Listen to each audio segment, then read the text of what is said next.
జై శ్రీరామ్. నాతో పాటు ఇవాళ శివ గారు ఉన్నారు. యాక్చువల్లీ శివ గారికి గాల్ బ్లాడర్లో స్టోన్స్ ఉన్నాయి. యాక్చువల్లీ మా అమ్మ కూడా స్టోన్స్ ఉండే. ఈ ఔషధాలతోటి అమ్మకు 45 రోజుల్లో సెట్ అయిపోయింది. ఏంటంటే ఆయుర్వేదము మనకు 40% పనిచేస్తుంది, కానీ 60% తప్పకుండా యోగా కంపల్సరీ, ఎక్సర్సైజెస్. మా అమ్మకు చెప్పిన, అమ్మ యుద్ధం చేయాలి, యుద్ధం చేస్తేనే పోతుంది.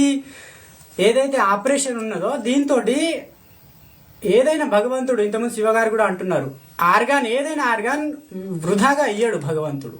అటువంటిది గాల్ బ్లాడర్లో స్టోన్ అయితే పెయిన్ కిల్లర్స్ ఇస్తూ కొన్ని రోజులకు ఆ గాల్ బ్లాడర్నే తీసేస్తారు. యాక్చువల్లీ అది డైజెషన్ పవర్లో పనిచేస్తుంది, రసాలు ఊరుతాయి, దాంతో డైజెషన్ మంచిగా అవుతుంది. అటువంటి దాన్ని తీసేస్తే ఇండైజెషన్ ప్రాబ్లం ఫ్యూచర్లో వస్తుంది ఆర్గాన్ తీసేస్తే. అందుకే అందరికీ విన్నపం, ఈ తాత్కాలిక ఈ ఔషధాలతోటి ఏవైతే పెయిన్ కిల్లర్స్ వాడి ఆపరేషన్ చేస్తే మీకు ఫ్యూచర్లో ఇబ్బంది వస్తుంది. మీకు ఎంత తినాలో భోజనం తినలేరు, మిగతా భోజనాలు కూడా తినలేరు. యాక్చువల్లీ ఆయిల్ ఫుడ్ నుండి దూరం ఉండాలి, ప్రోటీన్ సంబంధ పదార్థాల నుండి దూరం ఉండాలి, ఇంకా నెయ్యి, నూనె పదార్థాలు, ఇవన్నీ నాన్ వెజ్ వీటి నుండి దూరంగా ఉండాలి. శివగారు అయితే మొత్తం ముక్తులైపోయారు, నాకు చెప్తున్నారు. రోజు ఎన్ని సూర్య నమస్కారాలు చేస్తున్నారు? 20 సూర్య నమస్కారాలు చేస్తున్నారు. మా అమ్మ కూడా 25 సూర్య నమస్కారాలు చేసేది, ఇప్పుడు కూడా రోజు చేస్తుంది. యుద్ధం చేస్తేనే సమస్యలన్నీ పోతే గాని, సమస్య ఉన్నదని తల బాదుకొని తాత్కాలికంగా పెయిన్ కిల్లర్స్ వాడుతూ ఉంటే చాలా ఇబ్బందులు వస్తాయి, సైడ్ ఎఫెక్ట్స్, కొత్త రోగాలు పుట్టుకొస్తాయి. అయితే ఇవాళ శివగారికి ఒకసారి వాడినరు, ఇంకా వాడుతున్నారు. మా అమ్మకైతే తగ్గిపోయింది.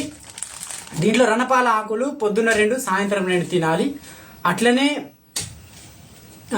ఎక్కువ నీళ్లు తాగాలి పరికడుపున, పొద్దున సాయంత్రం పరికడుపున, ఖాళీ కడుపున ఎక్కువ. పొద్దునైతే వేడి నీళ్లు కనీసం 1/2 లీటర్ తాగాలి. ఇంకా ఇప్పుడు ఇవి 4 ఉన్నాయి నా దగ్గర, 4. ఇంకా అదే ఆకులు, ఇదేంటి సర్వకల్పకు ఆద అని ఉంటుంది, మీకు పతంజలిలో దొరుకుతుంది, చాలా తక్కువ. హిందీలో గోఖురు అంటారు, అదే తెలుగులో గోక్షుర గింజలు లేదా పల్లేరు అంటారు. అట్లనే ఇది అస్మరేరి రస్ అని ఉంటుంది. ఇంకా కిడ్నీలో కూడా ఇవే వాడతారు. కిడ్నీలో ఉన్న వాళ్ళు ఉలువలు, దీంట్లో మనకు సర్వకల్పలో ఉలువలు కూడా ఉంటాయి. సో మీరు తప్పకుండా ఆల్టర్నేట్గా మనకి ఇవి ఉండంగా తొందరపడి ఆపరేషన్ చేసుకోవద్దు. తప్పకుండా తగ్గుతుంది ప్రతి సమస్య. మా అమ్మకి తగ్గినట్టు ఎంతోమంది ఉన్నారు, అపరిమిత వ్యాధులు అన్నీ ఎన్నో పోతాయి. సో తప్పకుండా శివగారు, మీరు తప్పకుండా మీ సమస్య తప్పకుండా పోతుంది. బీ స్ట్రాంగ్, సర్జరీ అవసరం లేదు. సరే, ఓకే.